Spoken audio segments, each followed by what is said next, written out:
नमस्कार दोस्तों, आपका स्वागत है बायोलॉजी क्वेश्चन सीरीज के आज तीसरे वीडियो में। ये हमारा इस सीरीज में तीसरा वीडियो है। आज हम बायोलॉजी के कुछ इंपॉर्टेंट क्वेश्चंस को डिस्कस करेंगे जो कि हमारे बीएससी नर्सिंग, पैरामेडिकल, जेएनएम और एएनएम नर्सिंग एंट्रेंस एग्जाम में काफ़ी मदद करेंगे।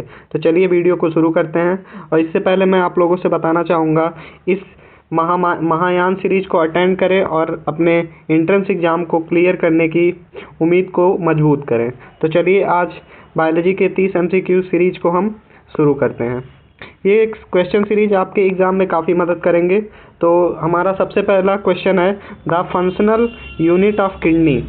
जो हमारी किडनी होती है उसका फंक्शनल यूनिट क्या होता है, किडनी की कार्यात्मक इकाई क्या होती है। हमारा ऑप्शन पहला है न्यूरॉन, दूसरा है नेफ्रॉन, तीसरा है एक्सॉन, तीसरा है एल्वियोलस। तो हमारा इसमें सही ऑप्शन होगा नेफ्रॉन। नेफ्रॉन हमारे किडनी की कार्यात्मक इकाई होती है जो कि हमारे किडनी के फिल्ट्रेशन, किडनी का काम क्या होता है, किडनी का काम होता है जो हमारे ब्लड होते हैं उनको फ़िल्टर करना। ब्लड इस आर्टरी के थ्रू, धमनिया के थ्रू हमारे किडनी में आता है और यहाँ पे फ़िल्टर होता है और इससे यूरिन बाहर निकल जाता है और जो हमारा फ़िल्टर ब्लड होता है वो फिर हमारे सिस्टम में या हमारे बॉडी में चला जाता है। तो ये होता है हमारे किडनी का काम और इसकी फंक्शनल जो इकाई होती है उसको हम नेफ्रॉन कहते हैं। और इसमें जो और अदर ऑप्शन दिए हैं, पहला न्यूरॉन दिया है। न्यूरॉन हमारे ब्रेन में पाया जाता है, मतलब ये हमारा जो ब्रेन होता है उसका फंक्शनल इकाई होती है।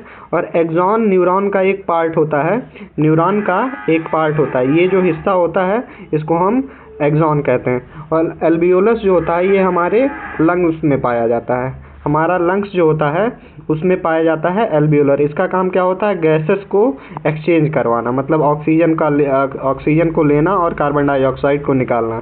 ये काम होता है हमारे एल्वियोलस का। तो हमारा सही ऑप्शन इसमें क्या है, हमारा सही ऑप्शन इसमें है नेफ्रॉन। चलिए नेक्स्ट क्वेश्चन की तरफ चलते हैं और देखते हैं अगला क्वेश्चन क्या है। The largest gland in the human body. मानव शरीर में सबसे बड़ी ग्रंथि कौन सी होती है। क्वेश्चन पूछ रहा है मानव शरीर में सबसे बड़ी ग्रंथि कौन सी होती है। ऑप्शन है थायराइड, लीवर, पैनक्रियाज, पिट्यूटरी। तो हमारा सही ऑप्शन क्या होगा, लीवर। लीवर जो होता है वो हमारे शरीर की सबसे बड़ी ग्रंथि होती है। लीवर हमारा क्या होता है, ये पाया जाता है हमारे एब्डोमेन में। इसके दो भाग होते हैं, राइट और लेफ्ट, दो लोब होते हैं, मतलब इसको दो लोब में डिवाइड किया जाता है। इसका राइट लोब होता है, ये लेफ्ट लोब होता है। और हमारे शरीर में सबसे बड़ी ग्रंथि जो होती है वो क्या होता है, लीवर होता है। और लीवर का काम क्या होता है, लीवर बहुत प्रकार के एंजाइम जो कि हमें पाचन क्रिया में मदद करते हैं वो हमारे लीवर से निकलते हैं।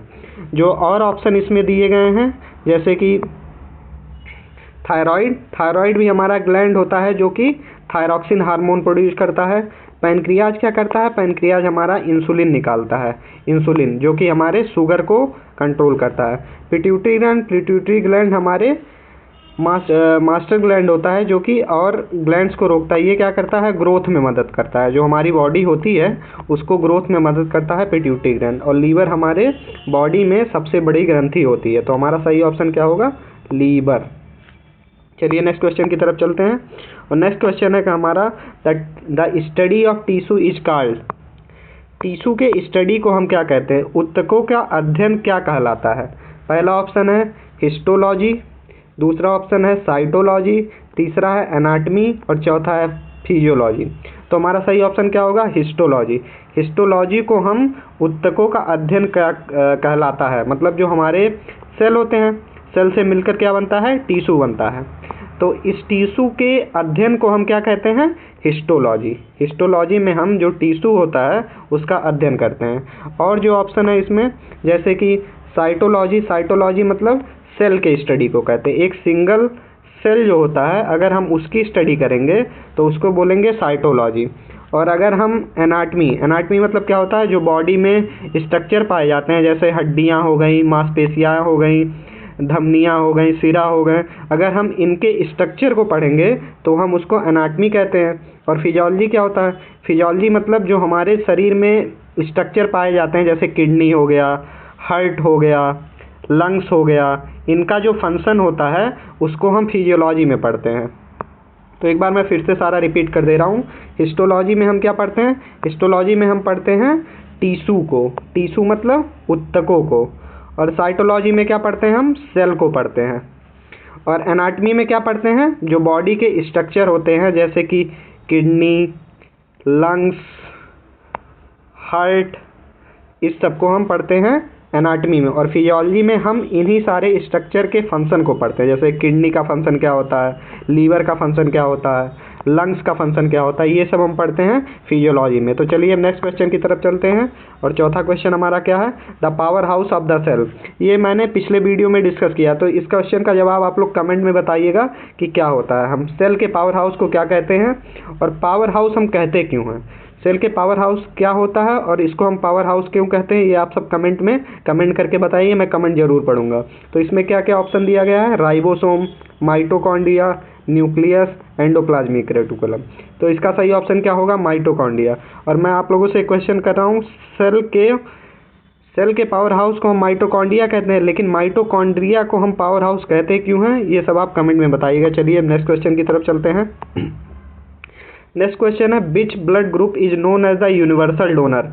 कौन सा रक्त समूह सार्वत्रिक दाता कहलाता है। इसका कहने का मतलब है कि हमारे जो कई प्रकार के रक्त समूह पाए जाते हैं, जैसे ए पाया जाता है, बी पाया जाता है, ए बी पाया जाता है, ओ पाया जाता है। तो इसमें से ऐसा कौन सा ब्लड ग्रुप है, रक्त समूह है, जो सभी को ब्लड दे सकता है, मतलब ये सबको ब्लड दे सकता है।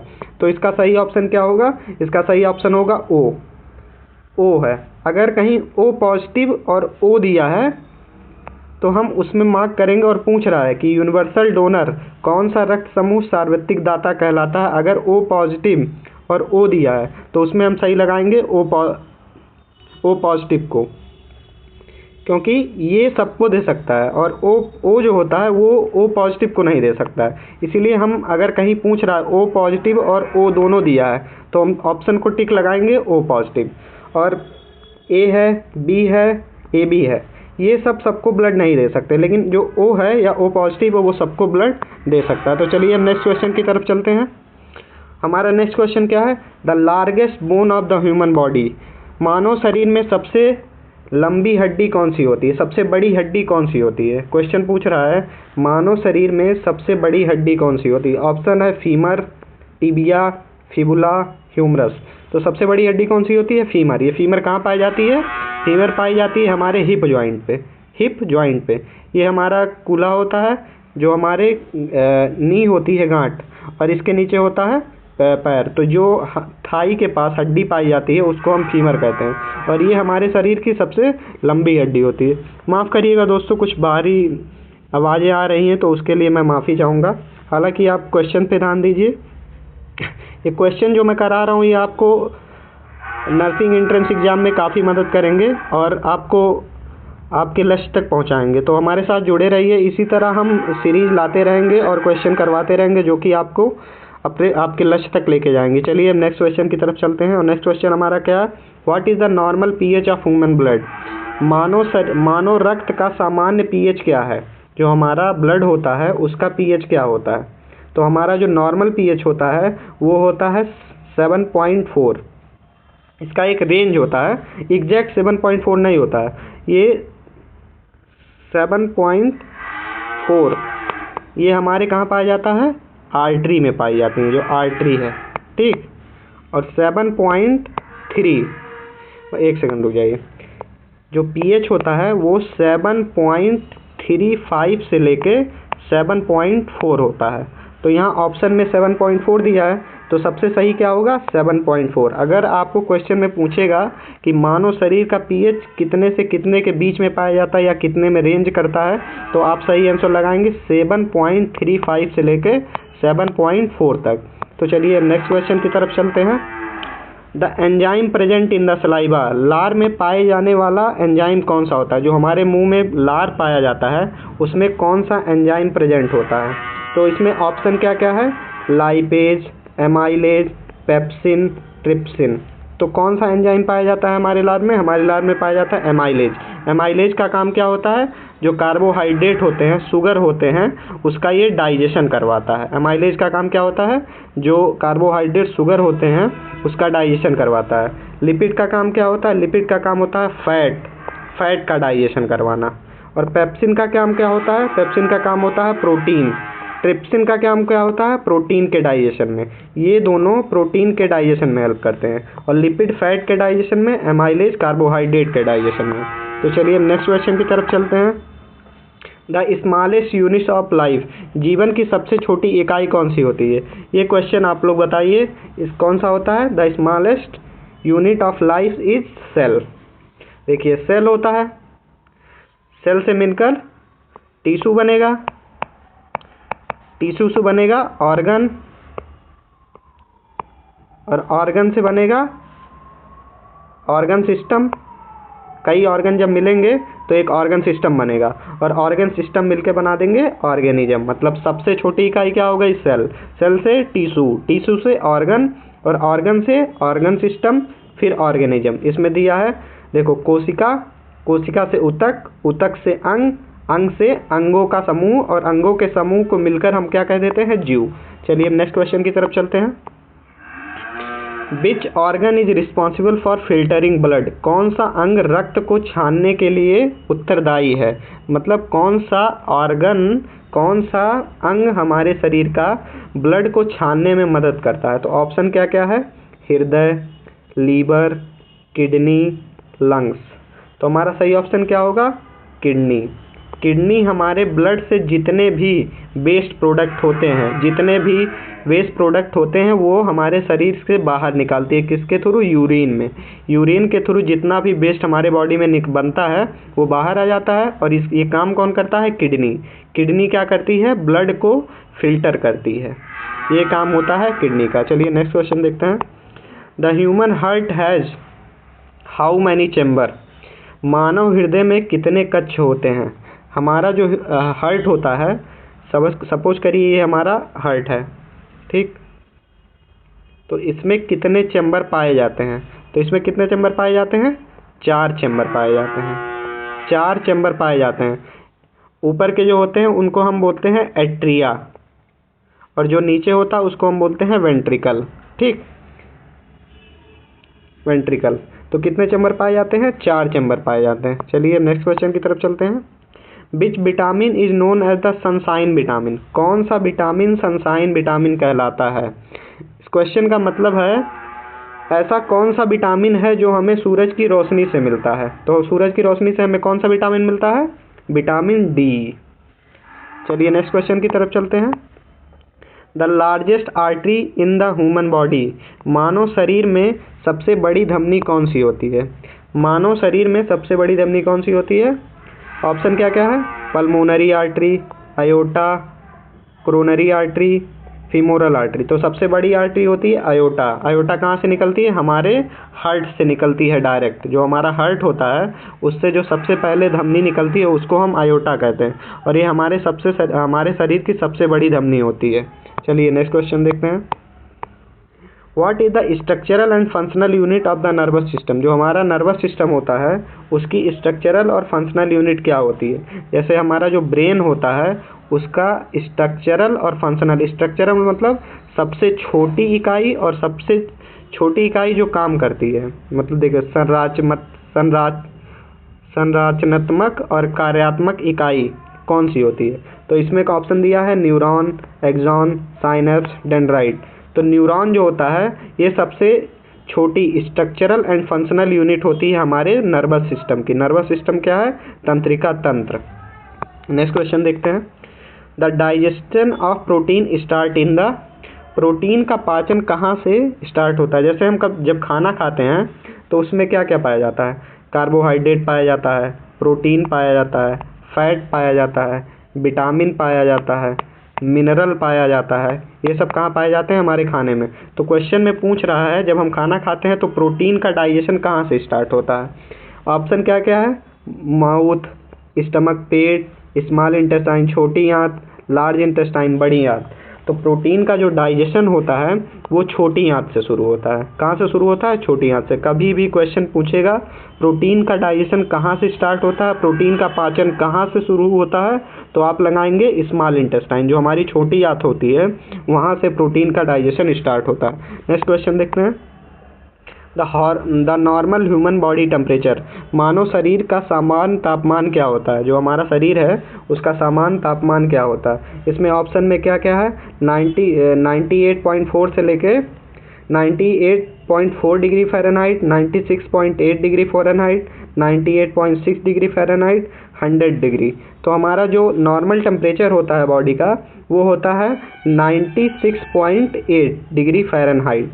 जो हमारा नॉर्मल टेम्परेचर है वो 96.8 डिग्री फ़ारेनहाइट होता है। तो चलिए नेक्स्ट क्वेश्चन की तरफ चलते हैं और देखते हैं अगला क्वेश्चन क्या है। विच ऑर्गन स्टोर बाइल, इसमें पूछ रहा है कौन सा अंग पित्त को संग्रहित करता है। पित्त को संग्रहित करने वाला कौन सा ऑर्गन होता है। पहला है liver, gall bladder, pancreas, stomach. तो हमारा सही ऑप्शन क्या होगा, गाल ब्लैडर। देखिए जो हमारा लीवर होता है वो पित्त को बनाता है, ठीक। पित्त को बनाने के बाद ये हमारे आता है गाल ब्लैडर में, ठीक। गाल ब्लैडर जिसको हम पित्ताशय कहते हैं इसमें आता है। लीवर से बना पित्त, उसके बाद आया हमारे पित्ताशय में, और पित्ताशय से फिर ये कहाँ चला जाता है, हमारे इंटेस्टाइन में, जो हमारी आंत होती है वहाँ जाता है। इस तरह होता है पित्त का सर्कुलेशन, मतलब लीवर से बनेगा, पित्ताशय में आएगा, उसके बाद जाएगा इंटेस्टाइन में। ये पूछ रहा है कि कौन सा अंग पित्त को संग्रहित करता है, तो सही ऑप्शन क्या होगा, पित्ताशय। चलिए नेक्स्ट क्वेश्चन देखते हैं। Which part of the brain control balance and coordination, brain का मतलब मस्तिष्क का कौन सा भाग संतुलन और समन्वय को नियंत्रित करता है। तो ऑप्शन में क्या क्या है, सेरिब्रम, सेरिबलम, मेडुला, हाइपोथैलेमस। तो सही ऑप्शन क्या होगा, सेरिबलम। जो हमारे बॉडी का बैलेंस होता है वो सेरिबलम के द्वारा मेंटेन किया जाता है। चलिए नेक्स्ट क्वेश्चन देखते हैं। नेक्स्ट क्वेश्चन क्या है, the process of cell division is called, कोशिका विभाजन को प्रक्रिया को क्या कहा जाता है। जो सेल होता है उसके डिवीजन को हम क्या कहते हैं, कोशिका विभाजन प्रक्रिया को क्या कहा जाता है। Meiosis, mitosis, cytokinesis, prophase. तो देखिए इसमें ऑप्शन दिया है मियोसिस, माइटोसिस, साइटोकाइनेसिस और प्रोफेज। तो इसमें देखिए माइटोसिस भी सही हो सकता है, मियोसिस भी सही हो सकता है। देखिए मियोसिस जो होता है, अगर मियोसिस के थ्रू सेल डिवीजन होगा तो जो इसमें मान लीजिए 2n, इसका मान लीजिए 46 क्रोमोसोम है, तो जब ये डिवाइड होगा तो 23 क्रोमोसोम हो जाएगा, 23 इसमें हो जाएगा और 23 इसमें हो जाएगा, ठीक, अगर मियोसिस के थ्रू होगा। और अगर माइटोसिस के थ्रू होगा तो मान लीजिए अगर इसमें 46 क्रोमोसोम है और अगर इसका डिवीजन होगा तो 46 इसमें भी आएगा और 46 इसमें भी आएगा, तो ये होता है माइटोसिस, ठीक। और साइटोकाइनेसिस क्या होता है, साइटोकाइनेसिस होता है सेल का एक दो भाग में डिवाइड होना। जैसे सेल साइकिल जो होती है उसमें कई स्टेज होते हैं, मतलब सेल का जो डिवीजन होता है उसमें कई स्टेज पाए जाते हैं। तो पहले होता है कैरियोकाइनेसिस और दूसरा होता है साइटोकाइनेसिस। कैरियोकाइनेसिस में क्या होता है, जो हमारा न्यूक्लियस होता है वो दो भाग में डिवाइड होता है, और साइटोकाइनेसिस में क्या होता है, जो हमारा सेल होता है वो दो भाग में डिवाइड होता है। तो इसमें जो हमारा सही ऑप्शन होगा वो होगा साइटोकाइनेसिस। इसमें पूछ रहा है कोशिका, सेल का डिवीजन पूछ रहा है, सिर्फ सेल का डिवीजन पूछ रहा है। सेल को दो भाग में जब डिवाइड होता है तो उसको बोला जाता है साइटोकाइनेसिस, और जब न्यूक्लियस दो भाग में डिवाइड होता है तो उसका बोला जाता है कैरियोकाइनेसिस।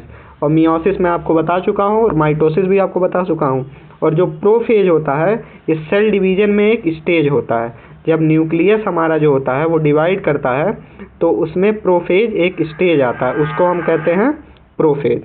चलिए नेक्स्ट क्वेश्चन देखते हैं, इसका सही ऑप्शन क्या होगा, साइटोकाइनेसिस। सेल के डिवीजन को हम साइटोकाइनेसिस कहते हैं। नेक्स्ट क्वेश्चन देखते हैं, the basic building block of protein, जो प्रोटीन हमारा बनता है वो कैसे बनता है। प्रोटीन, देखिए प्रोटीन जो हमारा होता है उसमें कई मॉलिक्यूल पाए जाते हैं ऐसे ऐसे, ठीक।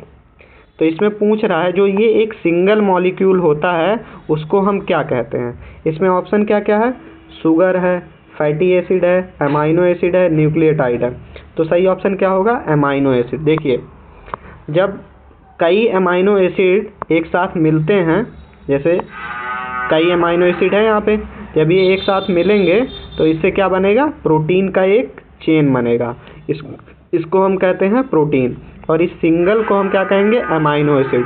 दोस्तों माफ़ करिएगा, कुछ बैकग्राउंड में नॉइज़ आ रहे हैं जिससे डिस्टर्बेंस हो रहा है, पर ठीक है, आप क्वेश्चन की तरफ ध्यान दीजिए। इस तरह क्या होता है, प्रोटीन एक अमाइनो एसिड मिलके प्रोटीन का चेन बनाता है। तो इस क्वेश्चन में पूछ रहा है प्रोटीन के मूल निर्माण खंड क्या है, तो इसका सही ऑप्शन होगा अमाइनो एसिड। नेक्स्ट क्वेश्चन देखते हैं। The pigment responsible for the skin colour, त्वचा के रंग के लिए उत्तरदायी पिगमेंट कौन सा होता है? जो हमारी स्किन होती है उसका जो कलर होता है वो किस वजह से आता है? जैसे कोई गोरा है, कोई सांवला है, कोई ज़्यादा गोरा होता है, कोई कम गोरा होता है, तो वो किसके वजह से होता है? ऑप्शन क्या क्या है? Haemoglobin, melanin, chlorophyll, keratin. तो इसका सही ऑप्शन क्या होगा? मेलानिन। जो मेलानिन होता है वो हमारे बॉडी को, हमारी स्किन को कलर देता है। और जो ऑप्शन दिए जैसे हीमोग्लोबिन का काम क्या होता है? ऑक्सीजन को कैरी करना, ब्लड में ऑक्सीजन को कैरी करने का काम क्या होता है? हीमोग्लोबिन का। क्लोरोफिल का काम क्या होता है? क्लोरोफिल का काम होता है फोटोसिंथेसिस करवाना, मतलब जो हमारा प्रकाश होता है, सन होता है, वो पेड़ में फोटोसिंथेसिस के थ्रू क्या बनता है? एनर्जी बनती है प्रकाश के मदद से।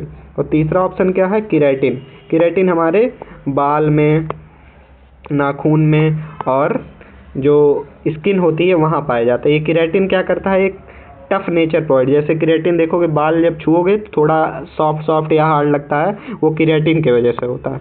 चलिए अब नेक्स्ट क्वेश्चन देखते हैं। Which blood cell help in clotting, जो हमारा कौन सी रक्त कोशिका थक्का जमाने को में मदद करती हैं?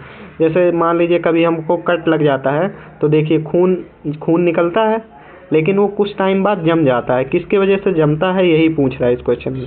कहीं पे आपको कट लगा, वहाँ से खून बहने लगता है, लेकिन आप कुछ देर बाद देखेंगे तो वहाँ पे एक ऐसा थक्का जम जाता है और काला सा हो जाता है, या एकदम लाल ब्राइट रेड हो जाएगा, थोड़ा काला टाइप का रहेगा।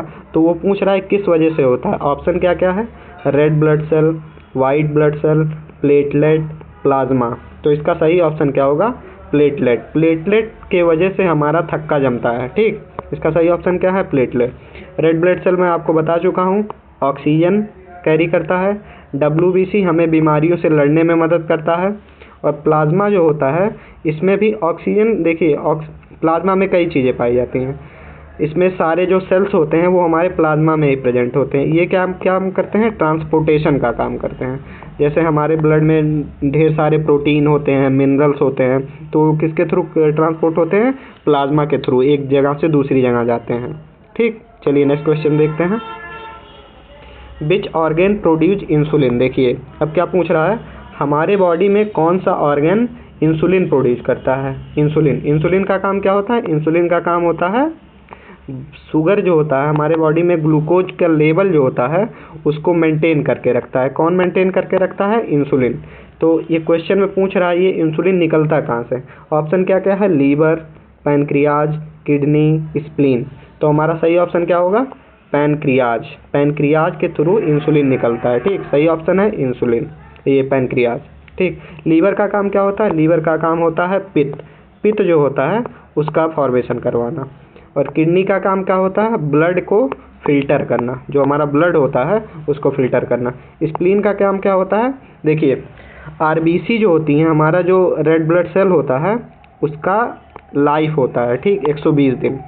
तो ये 120 दिन बाद स्प्लीन में जाता है। ठीक, स्प्लीन में जाएगा और वहाँ पे ये इसकी डेथ हो जाएगी, मतलब वहाँ पे जाकर ये डेथ हो जाता है। तो स्प्लीन क्या करता है? ये समझो एक शमशान की तरह काम करता है। यहाँ पे सारी जो हमारी RBC होती हैं, जब 120 दिन उनका पूरा हो जाता है तो यहाँ पे जाती हैं स्प्लीन के पास, और यहाँ पर ये इनका डेथ हो जाता है। और इससे जो काम की चीज़ें होती हैं वो हमारे ब्लड में आ जाती हैं, और जो वेस्ट होता है वो निकल जाता है लीवर के थ्रू। लीवर में जाएगा, लीवर से बाइल बनेगा और हमारे आंत के थ्रू बाहर आ जाएंगी। स्प्लीन क्या करता है? ग्रेवयार्ड इसको हम कहते हैं। ग्रेवयार्ड मतलब शमशान। ठीक, अब कहीं अगर क्वेश्चन पूछेगा स्प्लीन का काम क्या होता है तो आप लिखेंगे ग्रेवयार्ड ऑफ RBC। ग्रेवयार्ड को हम क्या कहते हैं? जैसे जहाँ पे लोगों को जलाया जाता है या दफनाया जाता है उसको हम कहते हैं ग्रेवयार्ड। तो ये है RBC का ग्रेवयार्ड, स्प्लीन। याद रखिएगा दोस्तों, स्प्लीन क्या होता है? RBC का ग्रेवयार्ड होता है। ठीक, चलिए नेक्स्ट क्वेश्चन की तरफ चलते हैं। The basic unit of heredity. देखो विरासत, जैसे विरासत की मूल इकाई क्या होती है? The basic unit of heredity. जैसे कोई बच्चा पैदा होता है तो उसके अंदर कुछ माता के गुण होते हैं, कुछ पिता के गुण होते हैं, ठीक। तो वो किस वजह से आते हैं, ठीक, ये पूछ रहा है। उसमें जो सबसे छोटी इकाई है जिसके वजह से माता और पिता के गुण बच्चे में आ रहे हैं, वो किस वजह से आ रहे हैं? तो इसमें क्या क्या है? DNA, gene, chromosome, RNA. तो इसका सही ऑप्शन क्या होगा? जीन। जीन जो होता है वो हमारे माता और पिता से बच्चों में लाता है क्या? इकाई। जैसे पिता के बाल काले हैं, माता के बाल काले हैं, तो जो बच्चा होगा उसके भी बाल काले होंगे। ये किसके थ्रू पता चलता है? जीन के थ्रू पता चलता है। देखिए डीएनए होता है, एक समझ लीजिए ये डीएनए हो गया। इसको हम क्या कहते हैं? जेनेटिक मटेरियल, ठीक। डीएनए में क्या पाया जाता है? जीन पाया जाता है, ठीक। इसी जीन में सब कोडिंग रहती है कि किस तरह का बच्चा पैदा होगा, किस तरह के उसके बाल होंगे और उसका स्किन का कलर क्या होगा। तो इसी जीन में ये सारी चीज़ें छिपी रहती है, ठीक। और इसी जीन से क्या बनता है? प्रोटीन बनता है। और प्रोटीन से हमारे जो काम होते हैं, जैसे हमारे स्किन का कलर, बाल का कलर, हमारी हाइट कितनी होगी, वो सब हमारे जीन में लिखा रहता है पहले से। तो ये माता से पिता में या माता और पिता से बच्चों में ट्रांसफ़र होता है। क्या ट्रांसफ़र होता है? जीन ट्रांसफ़र होता है। तो वही पूछ रहा है, हेरिडिटी की सबसे छोटी इकाई क्या होती है? उसको हम कहते हैं जीन। चलिए नेक्स्ट क्वेश्चन देखते हैं। The largest part of the human brain, जो हमारा ब्रेन होता है, ब्रेन आप लोग जानते होंगे, मानव मस्तिष्क का सबसे बड़ा अंग कौन सा होता है? जो ब्रेन का सबसे बड़ा पार्ट क्या होता है, ठीक। ऑप्शन है सेरिबलम, सेरिब्रम, ब्रेन स्टम, हाइपोथैलेमस। तो इसका ऑप्शन, सही ऑप्शन क्या होगा? सेरिब्रम। जो मानव मस्तिष्क होता है उसका सबसे बड़ा हिस्सा क्या होता है? सेरिब्रम। और ये सेरिबलम जो है ये भी हमारे ब्रेन का पार्ट होता है, ब्रेन स्टम भी हमारे ब्रेन का पार्ट होता है, और हाइपोथैलेमस भी हमारे ब्रेन का पार्ट होता है। देखिए ये ब्रेन स्टम क्या होता है? जैसे हमारे ब्रेन में 2 हेमिस्फीयर पाए जाते हैं, 2 हेमिस्फीयर मतलब 2 लोब होते हैं, ठीक। इन दोनों लोब के बीच में कनेक्शन बनाने का काम कौन करता है? ब्रेन स्टेम, ठीक। आप लोग याद रखिएगा। हाइपोथैलेमस क्या करता है? हाइपोथैलेमस हमारे बॉडी के टेम्परेचर को मेंटेन करता है। किसको मेंटेन करता है? टेम्परेचर को मेंटेन करता है। और सेरिबलम क्या करता है? सेरिबलम हमारे बॉडी के बैलेंस, हम लोग जब खड़े होते हैं तो जो बैलेंस बनता है, या हम लोग साइकिल चलाते हैं तो बैलेंस किसके वजह से बनता है? सेरिबलम, सेरिबलम, सेरिबेलम, ये हमारे ब्रेन का पार्ट होता है, ठीक। नेक्स्ट क्वेश्चन की तरफ चलते हैं। द प्रोसेस ऑफ फोटोसिंथेसिस अकर, प्रकाश संश्लेषण की प्रक्रिया कहाँ होती है, ठीक। जो फोटोसिंथेसिस होता है, या हिंदी में हम उसको प्रकाश संश्लेषण कहते हैं, इसकी प्रक्रिया कहाँ होती है? माइटोकॉन्ड्रिया में, क्लोरोप्लास्ट में, न्यूक्लियस में, राइबोसोम में। तो सही ऑप्शन क्या होगा? क्लोरोप्लास्ट में, ठीक। क्लोरोप्लास्ट में हमारे फोटोसिंथेसिस होता है। फोटोसिंथेसिस से जो प्लांट होता है वो क्या बनाता है? एनर्जी बनाता है, ठीक। एनर्जी मतलब जो उसका खाना होता है। एनर्जी में एटीपी होता है और ग्लूकोज होता है। ये बनाता है कौन? क्लोरोप्लास्ट। चलिए नेक्स्ट क्वेश्चन की तरफ चलते हैं। The largest cell in human body, मानव शरीर की सबसे बड़ी कोशिका कौन सी होती है? Nerve cell, red blood cell, egg cell, muscle cell. तो आप लोग बताइए मानव शरीर में सबसे बड़ी कोशिका कौन सी होती है? कमेंट जरूर करिएगा, ठीक है। आप लोग इसका साइज कमेंट करिएगा। जो मैं आपको बता दे रहा हूँ सबसे बड़ा कौन सा होता है। सबसे बड़ा होता है एग। जो हमारे अंडाशय होते हैं जिनको हम ओवरी कहते हैं, इससे हर महीने एक एग निकलता है जिसको हम सेकेंडरी oocyte कहते हैं, ठीक। सेकेंडरी oocyte, ठीक। तो ये मानव शरीर में सबसे बड़ा होता है। तो आप लोग कमेंट करके इसका साइज बताइएगा। साइज कितना होता है मैं कमेंट जरूर देखूंगा। आप लोग इसका साइज बताइएगा, ठीक। तो सही ऑप्शन हमारा कौन सा है? Nerve cell. आप लोग कमेंट करके इसका साइज कमेंट में जरूर बताइएगा। नेक्स्ट क्वेश्चन देखते हैं। Which blood vessels carry oxygenated blood, ठीक। जो हमारी कौन सी रक्त वाहिका ऑक्सीजन युक्त रक्त ले जाती है, ठीक।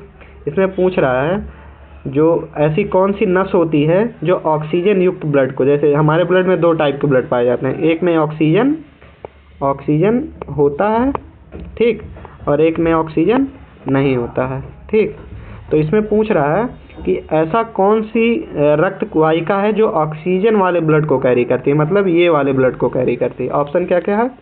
Arteries, veins, capillaries, venules. तो सही ऑप्शन क्या होगा? आर्टरीज। ठीक, आर्टरी हमारे ऑक्सीजन युक्त ब्लड को लेती है, और जो वेन होती है वो हमारे जिसमें ऑक्सीजन नहीं पाया जाता वो ब्लड को लेके जाती है। ठीक, तो चलिए मैं अब एक क्वेश्चन आप लोगों से पूछ रहा हूँ कि ऐसी कौन सी आर्टरी है जो डीऑक्सीजनेटेड ब्लड, जिसमें ऑक्सीजन नहीं होता है, वो ब्लड को कैरी करती है। डीऑक्सीजनेटेड मतलब जिसमें ऑक्सीजन नहीं पाया जाता। ठीक, ऐसी कौन सी आर्टरी है जो डीऑक्सीजनेटेड ब्लड को कैरी करती है, ऐसे ब्लड को कैरी करती है जिसमें ऑक्सीजन ना पाया जाता हो। कमेंट में आप लोग बताइएगा। अगर आप लोग को नहीं पता है तो पूछिएगा, मैं कमेंट में आप लोगों को बता दूंगा, लेकिन आप लोग कोशिश करिए कि कमेंट करके मुझे ये ज़रूर बताइए ऐसी कौन सी आर्टरी है जो डीऑक्सीजनेटेड, मतलब डीऑक्सीजनेटेड का मतलब जिसमें ऑक्सीजन ना पाया जाता हो, वैसा ब्लड को कैरी करती है। चलिए नेक्स्ट क्वेश्चन की तरफ चलते हैं। The smallest bone in the human body, मानव शरीर में सबसे छोटी हड्डी कौन सी होती है? मानव शरीर की सबसे छोटी हड्डी कहाँ स्थित है? ठीक, और कौन सी होती है ये भी बताइएगा। कौन सी सबसे छोटी हड्डी होती है आप लोग कमेंट करके बताइए, और कहाँ पाई जाती है? Leg, arm, ear, nose. तो कहाँ पाई जाती है? ईयर में। अब इसका नाम आप लोग कमेंट करके बताइएगा। आप लोग कमेंट करके इसका नाम जरूर बताइएगा कि सबसे छोटी हड्डी कहाँ पाई जाती है और कौन सी होती है। ठीक, नेक्स्ट क्वेश्चन की तरफ चलते हैं।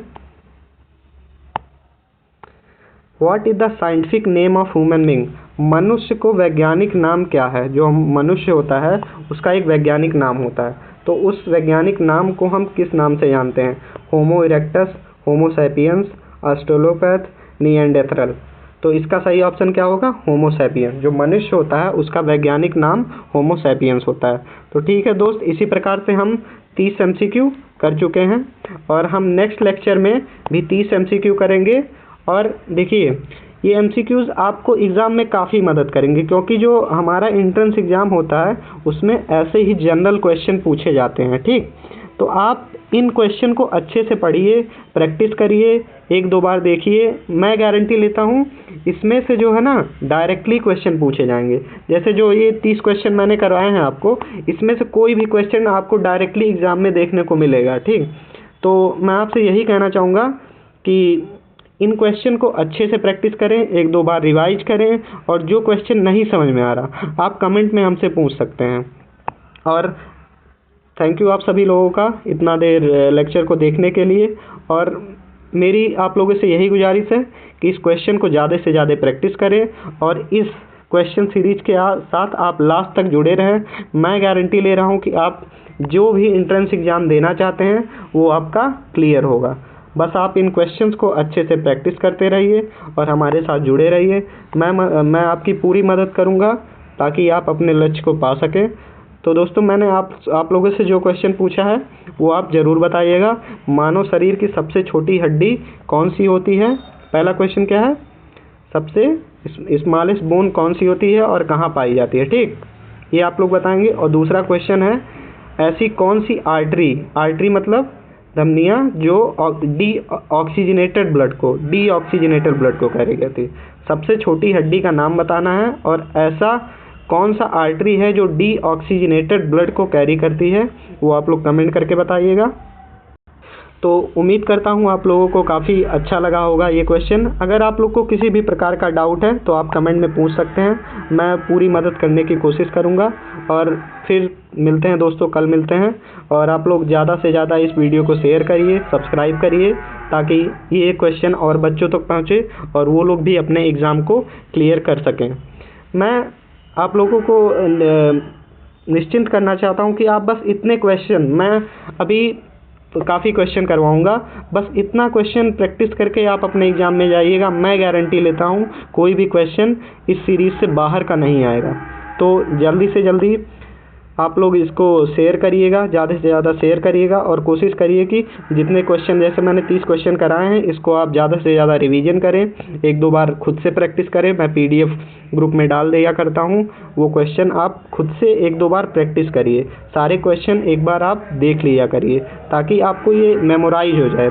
कॉन्सेप्ट भी क्लियर करिए और मेमोराइज भी करिए, तो ये आपको काफ़ी मदद करेगा आपके एग्ज़ाम के लिए। तो धन्यवाद दोस्तों, जुड़े रहिए हमारे YouTube चैनल के साथ, ये आपके एग्ज़ाम में काफ़ी मदद करेगा और हेल्प करेगा। ठीक है दोस्तों, बाय, जय हिंद।